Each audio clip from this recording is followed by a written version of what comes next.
Mugaba mutabagala balajja beekomera kusenga face to face 6 mbaniriza nate olunaku olwaleero kansubire muli bulungi yonna gye musinziira okubeera nga mutulaba oba nga mundaba oba nga mumpuliriza.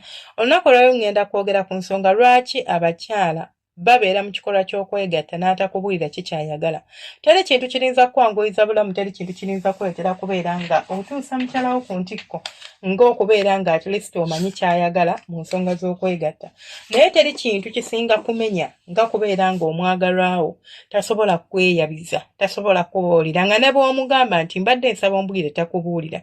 Sometimes I think this is the wrong approach abasajja gye mukozesa. Tugenda kwogera ku nsonga eziremesa abakyala okweyabya ate era twogere ku ngeri gy'osobola okubeera ng'oleetera omukazi okwesiga, okweyabiza n'abeera ng'asobola okubuulira kyayagala omukole mu kikolwa ky'okwegatta. Ekisookera ddala abakazi abamu balina anxiety nti yeetya awulira nga tamanyi ali anxious tamanyi kiki ogenda kwogera singa abaakugambye nti batya judgment yammwe ate nga batuufu kozi waliwo abasajja abamu gwasobola okugamba oba gwosobola okugamba nti kino kinjagala n'atandika wabijjeewa wabiyigiddewa ebyo byakimalaaya nze sibyagala nze instead of being welcoming ku nsonga gye mba nkugambye okyuseemu oba otegere kubanga nze gw'ogamba nti nabijjeewo oba byakimalaaya omubiri gwe twogerako gwange ebifo bye nkugamba okwata mubiri ku mubiri gwange kitegeeza gwe tosobola kutegeera mubiri gwange kusinga nze manyi bwe mpulira ng'onkutte wano nze manyi bwe mpulira ng'onkutte wali.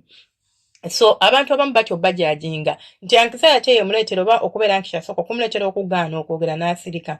And waliwo abasajja babeera frustrated n'agamba kati lwaki tayogera like okiraba nawe ebyokola tebijja naye takomentinga ali awo just and okomentinga nokwandibaddeawo waliwo n'okuba nga tasikina ng'ali awo alinga mugogo n'omubuuza onyumirwa bikolera naye nga tavaamu yadde eddoboozi. It is impossible okubeera ng'ozina omukazi ng'anyumirwa byokola naye ng'ate tavaamu ddoboozi. Ekyo kiri a bit awkward, kiri a bit difficult okunkonvinsinga nze nti omukyala oyo ali kunyumirwa.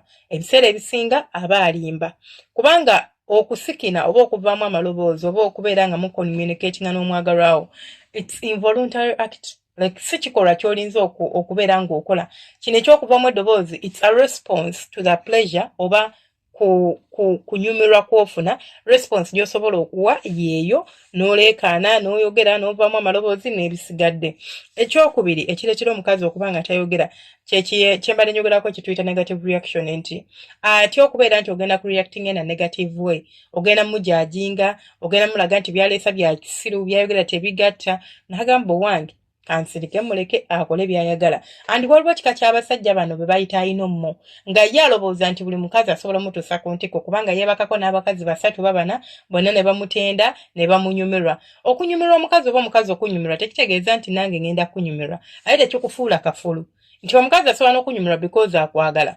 Ekyo mulina kiteeka mu nkola. Omukazi waba akwagala agenda nyumirwa by'omukola, bw'aba takwagala tagenda nyumirwa by'omukola. Kati gwe olowooza nti gwe buli mukazi osobola mutuusa ku ntikko kubanga watuusa Saala ne Naaki ne Nakawunde n'ani osobola okulemererwa ku mulala ate n'olowooza nti alayika yataliko kikyamu bitya nze kyokkola nkimanyi. Ekyokola osobola okuba nga okimanyi naye nze ntegeera ekusinga ggwe alyo kinkola kuba omubiri gwange.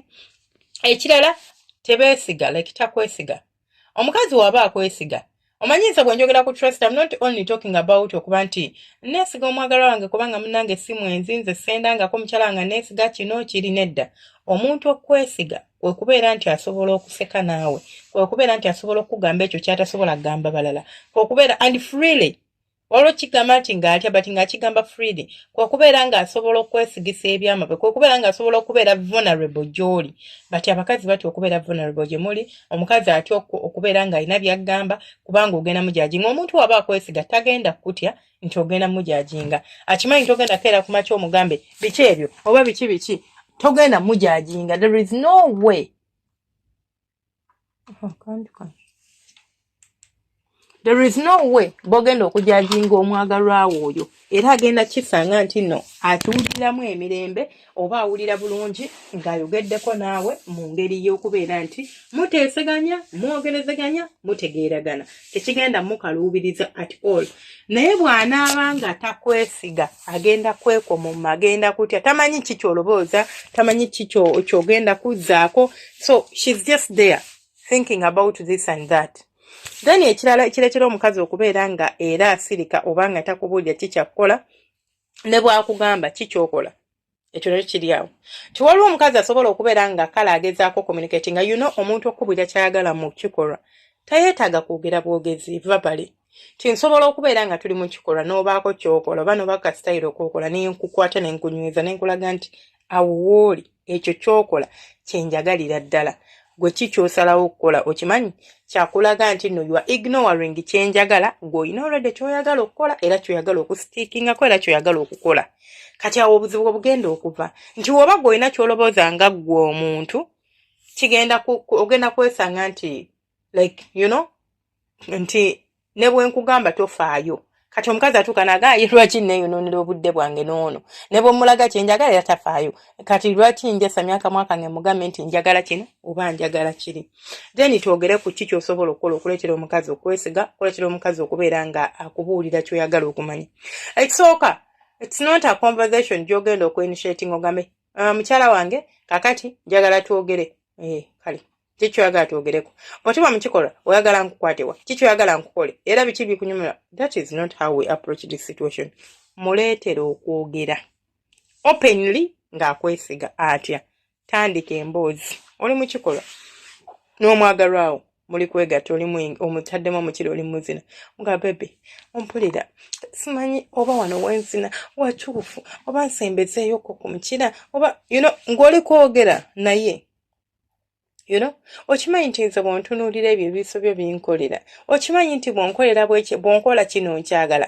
Bw'anaamugamba ebyo manyi tajja kugamba nti okimanyi nti nange bw'onkola bw'oti nkyagala. Naye ate kino bw'okikola tekinkolera. Okimanyi nti nange kino bw'okikola tekinkolera. Okitegeera? Mubuuze. Baby, wano wendi nyongeremu oba nkendeeze. Like kaspeedi kenzinirako okaagadde oba tokaagadde. Kasitayiro kakkolera oba tekakkolera. Ogenda kumuleetera opening up. Ogenda muleetera okubeera ng'ayogera by'oyagala okuwulira ebisobola okugaidinga okubeera ng'okola ki ng'omuzina obulungi. Naye oli kuli oli okussa bw'omala okusanga ogamba tayogera. Sikitegeera. Lwaki omukazi ono buli bw'omuzina tabaako response gye toyina kyogenda mujjamu until nga omuleetedde okwogera. Temwerabira subscribing, liking no commenting. Abananga abasharing mukola kyatenda abasubscribing abapya. Mbaaniriza ku channel yaffe wano tusomesa eddagala tukola lives. Lives zaffe zazzeemu. Tubeera ne live kati ku makya oba emisana n'ekiro y'ekiro lishuwa ddiiru ebeerako. Buli lunaku tubeera ne live. Osobola okujja n'osoma n'obuuza ebibuuzo byo n'onyumirwa. Kyenjagala ku lives zange nti I get time to interact with you. Tusooka n'omusomo, then after omusomo gwaffe ne tulyoka tugenda mu bibuuzo ne tunyumyamu ne tuinteractinga n'omanya ekibuuzo kyonna nkikunnyonnyola at a deeper level. Niza n'obutakunnyonnyola bwe ntongoze ku WhatsApp. Naye ate wano nkunnyonnyola n'okitegeera bulungi. So do not miss the lives. Abaala aba repeat wa live gwe nga bambi tosobola kubeerawo olw'emirimu, tosobola kubeerawo olw'obudde nti oba weebase, naye ng'ofisaayo akadde n'ojja n'olaba repeat eyo. Nsaba Omukama akunsasulira kunjagalire mubeere bulungi temujjanga okwo.